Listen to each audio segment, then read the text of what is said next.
And hello guys, once again, welcome back muli sa ating channel, Chloe TV. Maligayang pagbabalik. And bago ang lahat, kamusta po yung mga Solid Jomcar fans natin? Lahat po ng mga Kalingap supporters natin. So kamusta po kayong lahat? At sana'y nasa maayos na kalagayan po kayo. Kaya naman ngayon, syempre hindi tayo mawawalan ng reaction video. Actually guys, medyo matagal na tong video na to. Pero since ngayon lang tayo nakabalik ng pagre-reaction dahil na rin po sa mga nangyari, ay syempre bibigyan pa rin natin ng reaction, bibigyan pa rin natin ng opinion itong bagong nasagap natin na balita. At syempre gusto ko rin na malaman kung ano yung mga opinion nyo patungkol sa ating topic ngayon. Baka meron kayong gustong sabihin pa, baka meron pa kayong additional na opinion, so i-comment nyo po dyan sa ating comment section. So ito na nga po guys yung topic natin, dito po sa upload ni Kuya Nel, kung saan nga po ay tinanong niya si Papa Joms kung ano yung mga ano yung opinion niya o reaction niya sa pagpapatigil dito sa ating Jomcar. Kasi alam naman po natin guys na nasa magiging 100 episode na po yung Jomcar natin, kaya lang hininto siya sa part 99. So ang nangyari, marami ang kumbaga excited na sana, no? Marami ang excited kung ano yung mangyayari sa part 100. Kaya lang parang na-disappoint sila. So hindi natuloy. So part 100. Kaya dito ay tinanong ni Kuya Nel kung ano yung masasabi niya, kung siya ba ay nalungkot, nasaktan. So mamaya ng konti ay ating alamin kung ano yung hinanaing ni Kalingap Jomar sa pagpapatigil sa Jomcar. Pero bago tayo magpatuloy doon, so syempre paki-like and share ng ating video, paki-subscribe na rin ng ating munting channel, at pag-turn on ang notification bell para mas laging updated sa ating mga reaction video. Higit sa lahat, palagi nating suportahan ang ating nag-iisang ama ng Kalingap na si Kuya Bal Santos Matubang, Ate Edna Vlog in Kalingap Rab. Suportahan po natin ang ating Keyboys, Kalingap Partners, at ang ating mga charity vloggers sa Pilipinas na tumutulong sa ating mga kababayang mahihirap. Huwag nating kalimutan. At syempre guys, suportahan po natin ang aking mga kasamang Kalingap reactors, especially po ang Karepa. Lahat po ng mga legit Kalingap reactors na gumagawa po ng content ay huwag nating kalimutan. So ngayon, para mas malaman pa natin at para mas maintindihan pa natin kung ano yung hinanaing or ano yung opinion ni Papa Joms patungkol sa pagpapatigil muna sa Jomcar, narito po yon, pakinggan muna natin ito. Sabi! Yan, nakasama natin si Kalingap Jomar, syempre. Kasama din natin si Kalingap David. Since nandito si Papa Joms. Yes, kuya. Grabe.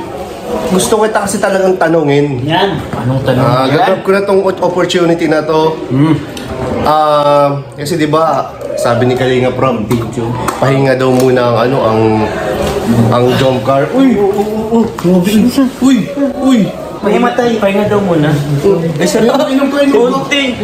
Inom ka. Okay. Di niya kinaya. Sorry bro, nabanggit ko kasi. Huwag mo kasi masyadong Bigyan na natin ng code name.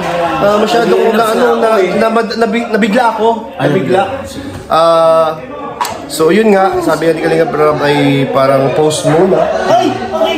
Post lang. Hindi masyadong masakit. Post lang. So ayan, na-vlog na si Carla nung nakaraan. And pumasok dun si Beshi. Okay. Diba? Si Beshi! Yan, ayaw kumarinig pa nga lang yan. Grabe! Bakit bro? Hindi pa tayo tapos eh. Tatanong ko pa lang eh. Ito na nga eh. Bro, pati yung cellphone ko nag-react. Nabasag tuloy. Grabe, di kinaya ang Hindi kaya si Beshi. Kasi kaso si Beshi dun sa na yun, sa episode na yun, hindi siya parang Beshi. Para siyang may intention. Lalaki sa Kaya nga, para siyang si Beshi.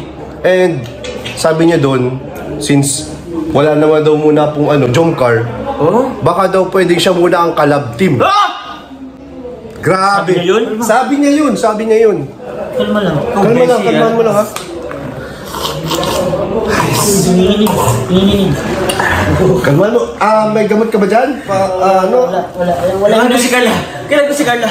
Wala. Tatawagan natin. Wala si Carla. Mamaya na pagkatapos. Wala pa ba? Sige. Vlog pa tayo. Sige. Vlog pa tayo. So, ayun nga, sabi niya dito is, siya daw muna yung pwede daw siya daw muna yung maging collab team. Napanood mo ba yun?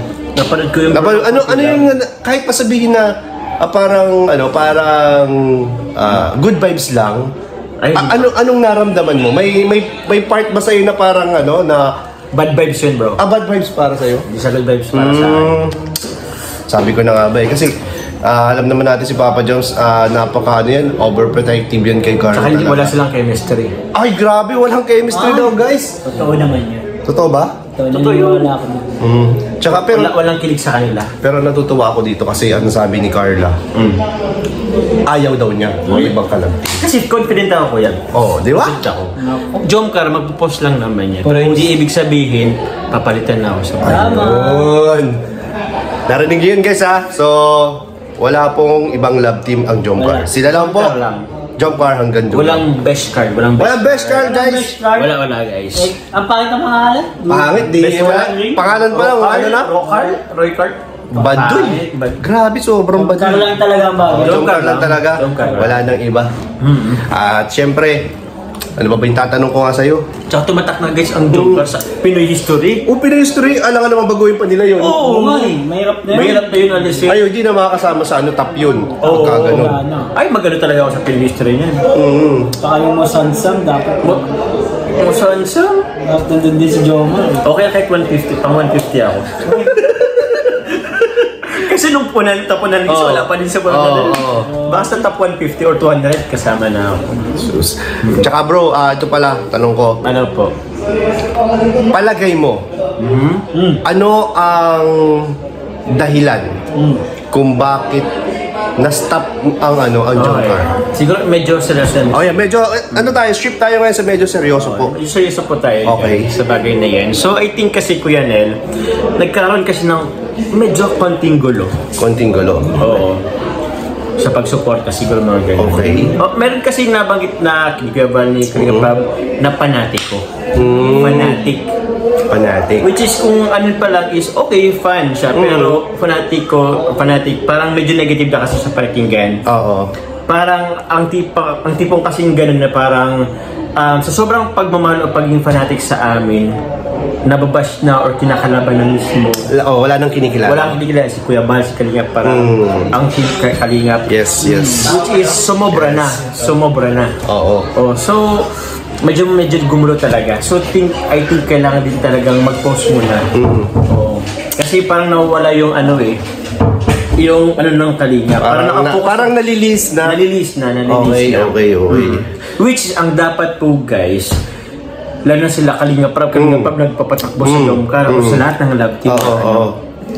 Mas, bago nyo po kami supportahan po natin siya. Ay, walang Jomcar kung wala si Kalingap Wala si Kalingap Rab kung walang Kuya Bal. Yes. Speaking of suporta, paano pa ba natin sila po susuportahan? Kasi nasa charity vlogging kasi tayo po yan. Yes. So, yun nga. Supportan natin si Kalingap Rab kasi may pabahay po siya, marami po siyang beneficiary, marami po siyang mga tawag dun, estudyante, scholars, same with Kuya Bal. So, para mapakita niyo po ang suporta na yun, marathon po ang kanilang vlog. Pakulay po kayo, magpakulay po kayo yan. Iparamdam natin. Kung mahal niyo po kami, Yun. kami po, mahal po namin sila ang team Kalingap Rab. Kaya supportan po natin. Ikaw bro, sa palagay mo, yung sang-ayon ka ba na sa desisyon ni Kalingap Rab na parang kayo ni Carla, napag-usapan sang-ayon pa kayo na natigil muna or pansamantalang na wala mo ng Jomcar sa ngayon? Nakalungkot ko yan. Anong reaction ninyo? Yan. Sang-ayon ako. Sang-ayon. So, Kasi si Carla? I think sang-ayon din si Carla. Okay. Kasi na rin kumbaga bombarded na kami ng issue sa Mutsarig issue.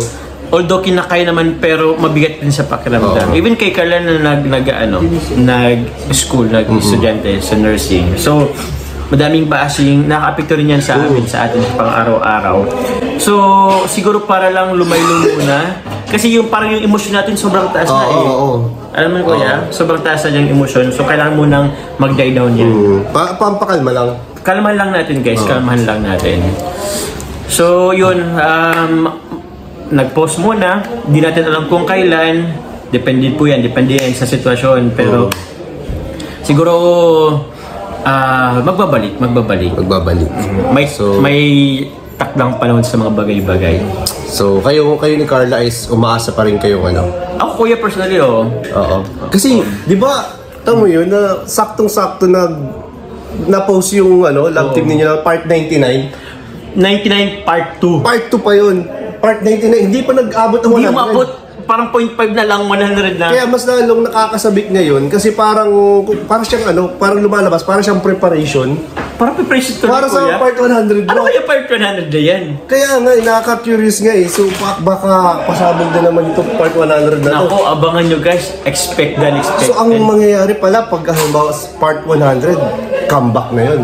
Parang comeback siya. Comeback na yun kasi vlog na yun. Kung may part 100 na, di vlog na yun, di ba? Parang another chapter. Di ko alam kung anong mangyayari. Grabe. So, kahit ako na So yun na po guys, no? Parang unang-una ay nag-joke lang dito si Papa Joms, pero usapang seryoso po daw. Siyempre, siya po ay nalulungkot din. Nalulungkot siya. At the same time, parang malaking kawalan din po sa mga Jomcar fans ang nangyari. Kasi alam naman po natin, no?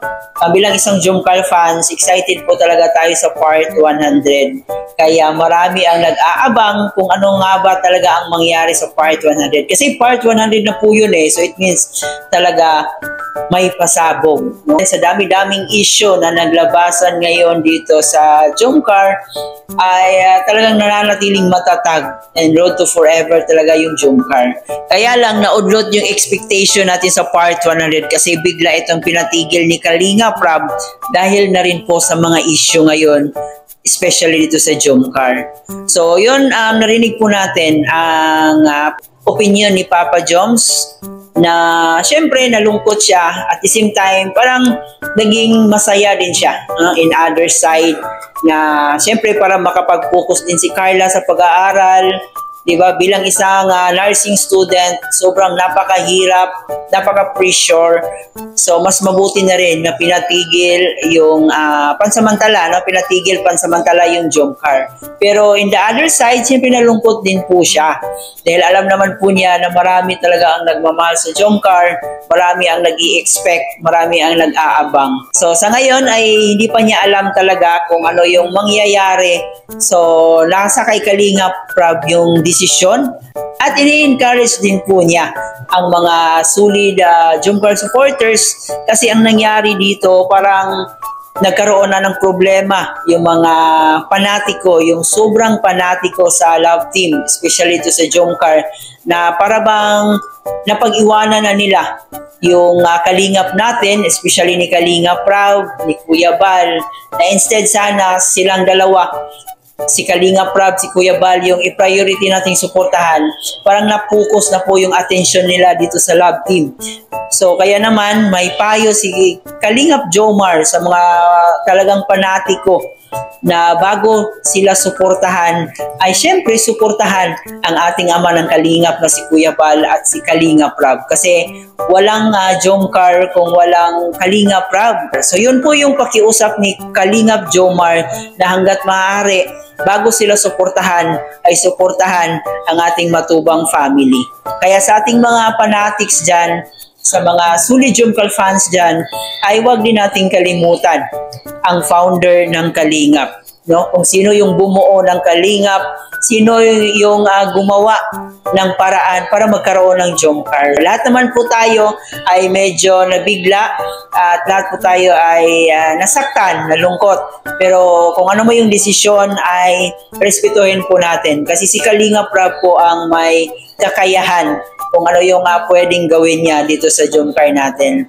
Pero sabi naman ni Kalingap Jomar ay meron pa naman tayong aabangan. So hindi natin alam kung ito ba ay next chapter niya ng Jomcar or kung ano yung aabangan pa natin. Pero alam po niya na may pasabog daw yung Jomcar Part 100.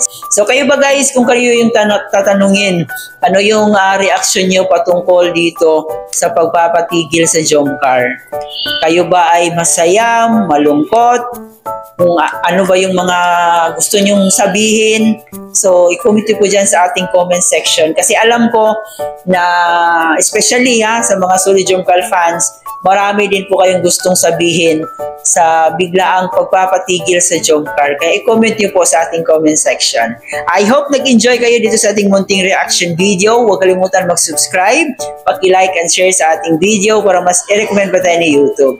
Muli po guys, maraming salamat sa inyong pagsama. Ito po inyong host na si Chloe TV. Thank you for watching.